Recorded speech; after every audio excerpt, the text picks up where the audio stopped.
But let's move on to the news of the week from the Nerd News Network. Big week this week. Oscar Yeah, nominations are out, they or are out. What, in. they're in. The nominations are in. Yes. And we've got some big ones for the nerdy world. So, the Batman has been nominated for Best Sound, Best Makeup and Hair, and Best Visual Effects.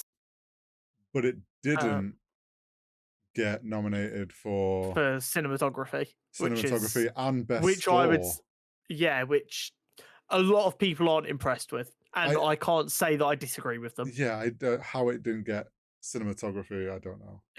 Yeah. Black Panther: Wakanda Forever Mhm. has been nominated for Best Makeup and Hair, Yep. Best Visual Effects, Best Original Song, Best Costume Design, and Mhm. Best Supporting Actress for Angela Bassett, Yes. making her the first person to be nominating for an acting Oscar in a Marvel film.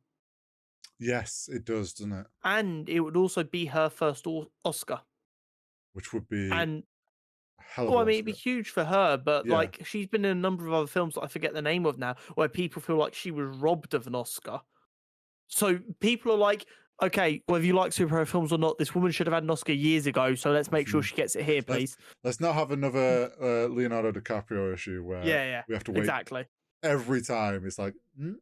Yeah. So huge congratulations to Angela. I mean, she was phenomenal Oh, in she Wakanda was." Forever as Queen Ramona. So yeah, I mean, I don't think there's anything in the Black Panther Uh, uh, nominations that I disagree with or think is missing. no.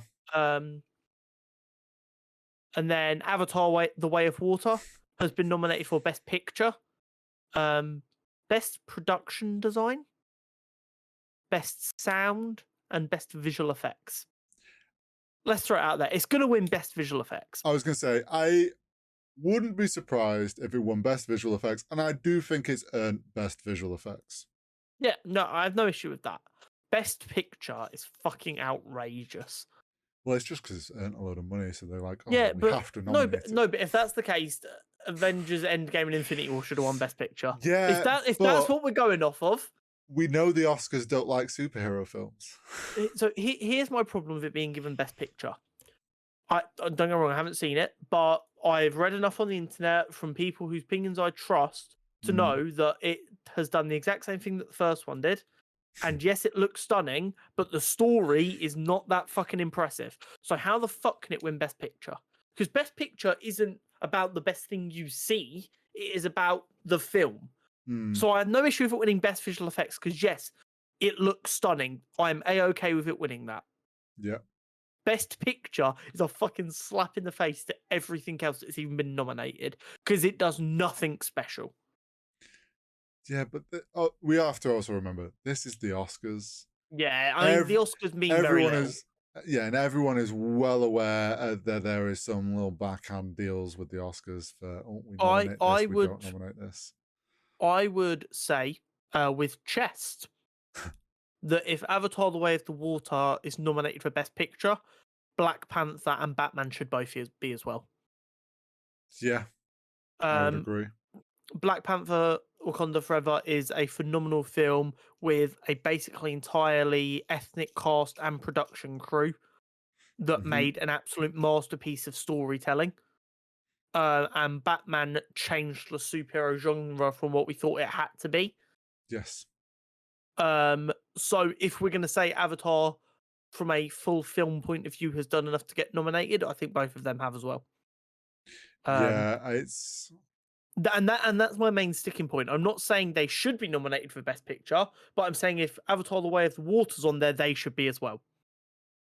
it's just one of those with the Oscars, isn't it? Where they Yes, it some absolutely is. there's always some controversial that just feels like, oh well, that feels like a backhanded Um, deal and but I nomination. but I do also agree that Batman not getting nominated for cinematography or score Yeah, is criminal. Cr- Criminal. yeah. Outrageous. I can't believe it. How it hasn't been nominated for cinematography is just That's one such of a the whole stunning selling points of film. the film for a lot of Yeah, people. I know people who went to see that film after they saw the trailers and stuff for the cinematography. They don't even fucking like superhero films. They're just like, but pretty, which is fine, by the way. If you go to the cinema just because you want to watch something pretty, that is absolutely fine. Well, Go yeah. watch Avatar, you'll love it. Yeah. I'll be surprised if Avatar doesn't win visual effects. It will win visual effects. And I wholeheartedly think it should. It is pushing visual effects forward. So it should 100% win that. I have zero issue with it winning that. That nomination for Best Picture, though, just makes my blood boil because it's the dumbest thing ever. Well, we know how much you love Avatar. I want to I'm not love it. I'm not going to start you up on it. Yeah, I want to love it, but it's a pretender. But interestingly, there are heavy rumors that a Flash trailer is going to be premiered during the Super Bowl. We got a new tease, like new first look at a trailer. Yeah. But I think a lot of that is from like stills and pictures we've seen before and that. I'm hoping this trailer will have some new footage that we haven't already seen. Hopefully. I don't know, You have to be hype, Hori. I care about this character. I care about the character. It worries me. I know. I 100% get it. But when I saw that, I was like, shit, yeah, the Super Bowl's around the corner. You'd think I'd know that, bearing in mind how closely I pay attention to the NFL. By the way, Brock Purdy is the GOAT. AMA. So I'm thinking, what else are we going to get trailers for? I think we're going to get... I don't know if we'll get a Deadpool trailer. We might do. Or teaser. But we're going to get a scenario of like one of the like I don't even know if it started filming yet. Yeah, but we'll... Oh, true. We're going to get something. Another thing with Hugh Jackman and Ryan Reynolds like on a couch. Just talking or something. I reckon we get something for the next Disney film. Star Wars film, not Disney film. The Disney film. There will be many Disney films that have trailers at the Super Bowl. I think we'll get something Star Wars related. We'll probably get another Mando thing that's like a bit extra. Maybe. I think. Oh, do you know what? We might get an Ahsoka trailer.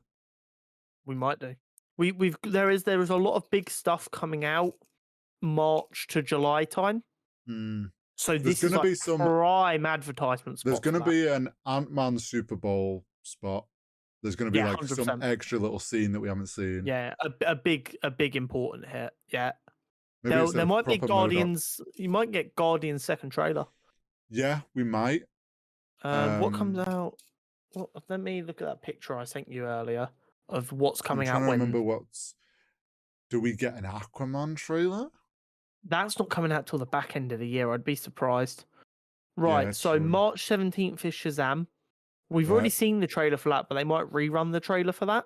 Yeah, maybe have like a couple extra little scenes for the Super Bowl. Who's doing the Dungeons and Dragons Honor Among Thieves film? Like, who's bankrolling that? Oh, I can't. Because that comes out March 31st. Let me double check. I can't remember who is Paramount, I think.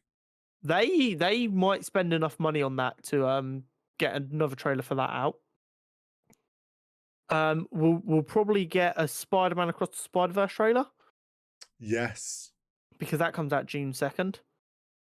And maybe a Marvels and a Blue Beetle, but they're a lot later on in the year, so they might hold off on them for a little while. And I don't think we'll get all of these, by the way. These are just the ones that have an opportunity to potentially get shown. Yeah. I'm trying to think if there's any TV shows. As a general rule, they don't, unless they've got like no films coming out, they tend to use these spots for films because of how expensive they are. True. But I don't know what TV shows we have coming out that might. I'm trying to think if there's any. Maybe Ahsoka. Ahsoka, yeah. I'm just trying to think like really big ones. Ahsoka's the only one because we're not anywhere near a Lord of the Rings season 2. I'm just very aware that we've not had a Star Wars film for a little while now.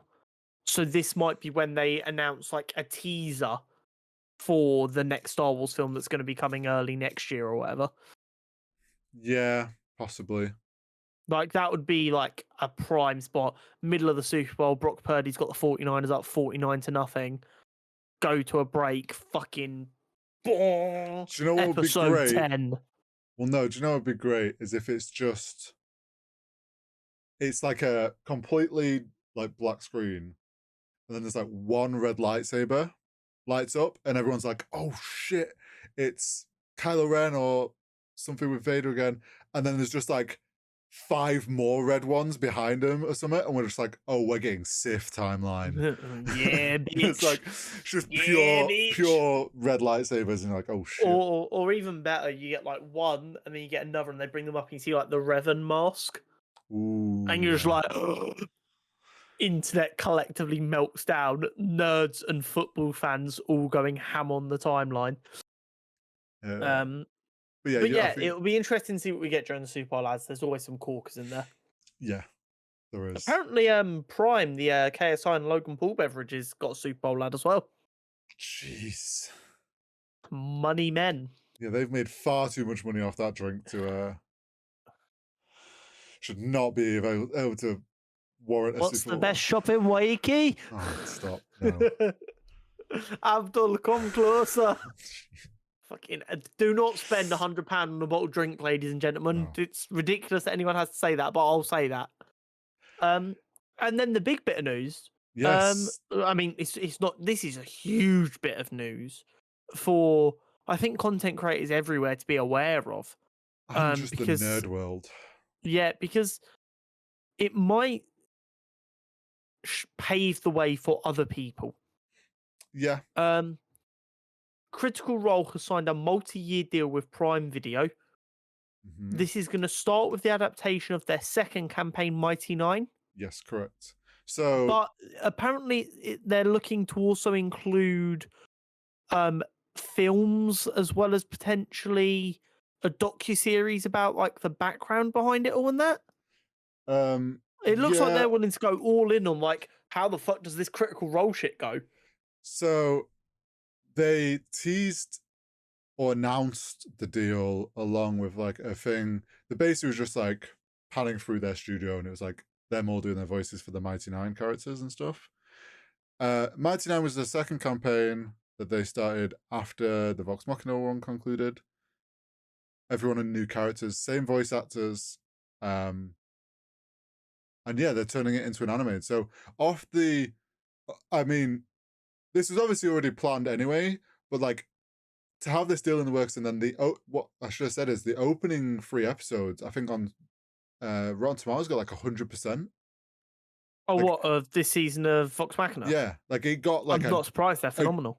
Amazing opening ratings. So it's like that on top of this deal coming, Prime will probably like, oh, we made the perfect choice. Clearly, thank fuck we got them signed that deal last week. Otherwise, we would have been paying more. Yeah, literally. But like, I think everyone who watches the Critical Role, and obviously these animated shows have been great, we're loving them. Everyone kind of was like, we'll probably get Mighty Nine once Vox Machina's done. And then they've turned around and gone, oh yeah, no, Mighty Nine's in the works. Or in I mean, start. here's the thing. Animated shows take so long.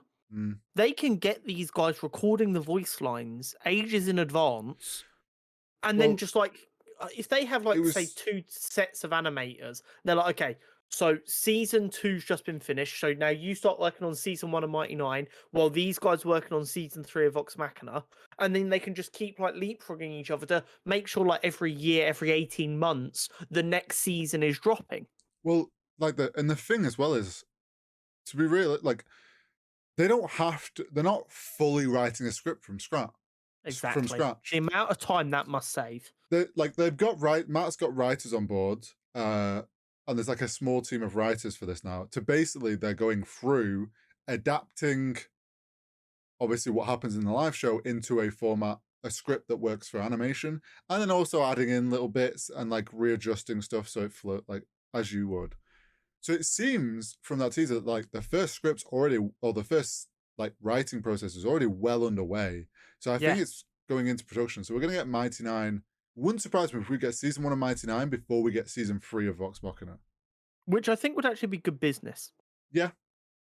The one thing I do have to ask is, do you know what campaign Critical Role are currently on? They're third. They're on their third. Yes. So if we say it's 3 seasons of Vox Machina, was Mighty Nine about the same length as Vox Machina? I think so. I didn't finish Mighty Nine. So So if we say that's 6 seasons for them 2 shows, maybe 7 if we're being generous. yeah. And you say they're going to leave a year between each one, they're building in a natural, because a year is a perfectly acceptable amount of time to wait for a normal show, let alone an animated show where people always expect to have to wait a little bit longer. Yeah. So, and that entire time they're still doing Critical Role, they're still adding more stuff for them. And the best bit is now, because they know they're doing it, the second they are working on a campaign, they can start like checking down stuff so they like don't have to spend as much time waiting around afterwards. Oh yeah, I imagine I can guarantee this third campaign, there's probably already in the back of Matt's head of like how this is going to become animated. Because that's just the nature now. Yeah. But also as like long the as idea it of go on. as long as it allows it to remain as organic feeling, Oh it's perfect. yeah, it Because will. it's what you're doing is you're going, oh, people love hearing about in like what these people are seeing in their head while playing a in board game. We're just animating it. Yeah. Like it is so stupidly simple. I mean, it's like I can't remember what YouTube channel does it, but it's a YouTube channel that takes funny streamer clips and animates them. Oh yeah, yeah, that happens all the time. And Yeah, it's happened with and people love it. D&D campaigns where they've taken like little moments and people like Vox Machina, while that campaign one was going on, fans would watch the funny moments and they'd be like, oh, like people in the fandom that were do animation would just animate little things. It's like people always Exactly. love seeing it from that point of view. So it's Because you've got such to a remember, smart move by Prime. and the thing is, you've got to remember there are a lot of people who, and don't get me wrong, I only realized this a couple of years ago. People can't close their eyes and picture actual images. Oh yeah. So for some people, they're going to enjoy this, and they won't have that active imagination to be able to picture it. So now they can. Like Mhm. it is as close as you can get to a license to print money. Yeah. And it was funny because like also you mentioned that the sounds like they're going to do like a docu-series. Wouldn't surprise me to show more so for like the fans that the animated shows are going to pick up that have no clue who Critical Role are, to then show like, oh no, this is like just a bunch of voice actors and this, look, they've built this full-on studio, this like top of the line, like it is the coolest D&D table setup because obviously they've done it as production in mind. But yeah, it's wild. And I saw recently, it was after this clip, it was like showed up on my TikTok, and someone had found a clip from like, I think it was episode 6 of when they first started it. And obviously was gaining like viewership on Twitch and doing well off the rip. And then there's like a moment where at the beginning of this episode, Matt's like, guys, if you are loving this, hit the subscribe button, just watch the content. Because that lets us keep making content. And then you look at it now and they've signed a huge fucking multi-year deal with Prime. It's just And like, this is a prime example of why Wizards of the Coast had to back the fuck up and not make creators feel like they were going to get money taken away from them.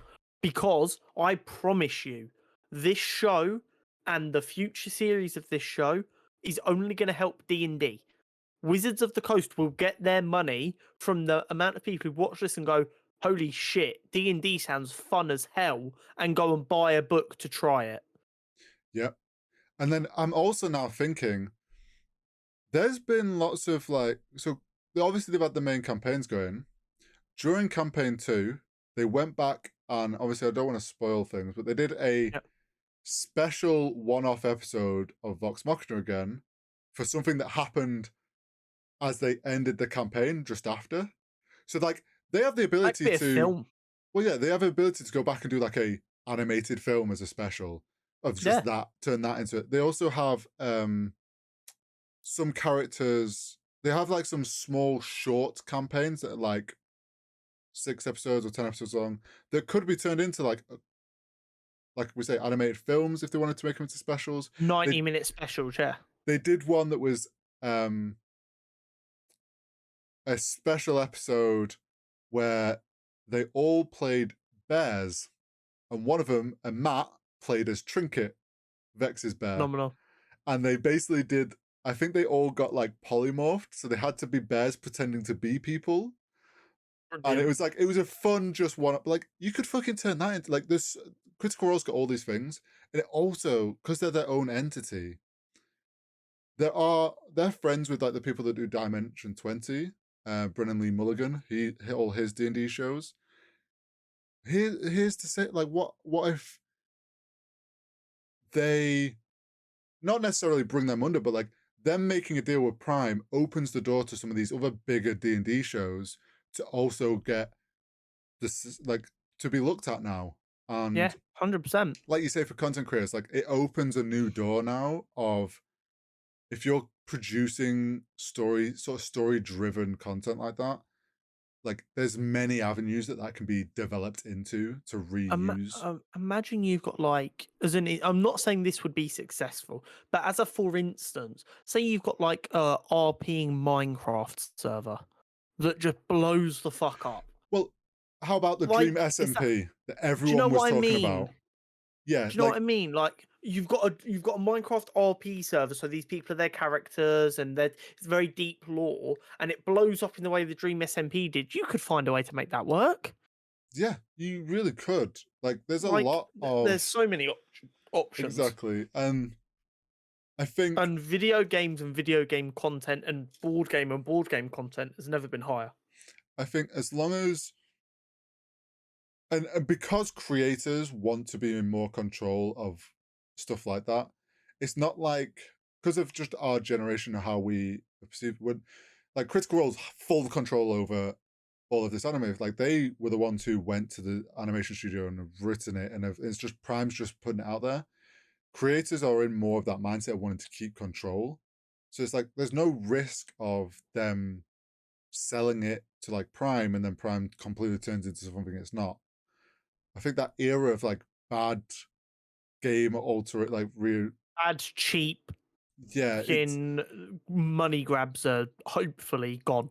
that well on the way out, there's still gonna be the odd one where like the Halo series. And they'll never fully go, but they'll transfer into other things instead. Yeah.